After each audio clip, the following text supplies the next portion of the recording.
ባለስልጣናቱ አሉ ብዙ በመከላከል ላይ ያዘ ነበረ ፎርሜሽን ነው ማለት። በነገራችን ላይ ዶክተር ደብረጽዮን ገብረ ሚካኤል የመገናኛና ኢንፎርሜሽን ሚኒስተር ወጥተው ተቀይረዋል።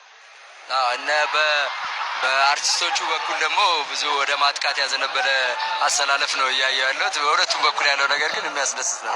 ጨዋታ ያዝናናል በጣም እናመሰግናለን። የሁለተኛውን ጨዋታ በኋላ ላይ አብረን እንነጋገራለን። ውብዬ ተመልካቾቻችን እየተከታተላችሁ ያላችሁ ከጊዜያዊ ስቱዲያችን የአንደኛውን ዓመት የህዳሴ ግድብ ምክንያት በማድረግ በቀጥታ እየተላለፈላችሁ በአዲስ አበባ ስታዲየም የሚገኘውን ፕሮግራም እየተከታተላችሁ ትገኛላችሁ። ሰይድ ኪያር እና መሰለ መንግስቱ እግር ኳስን በሬዲዮ ተመልከቱ መሀላችሁ ተገኝተን በቀጥታ እያስተላለፍንላችሁ ነው። አሁንም ጥፋት ሰርቷል።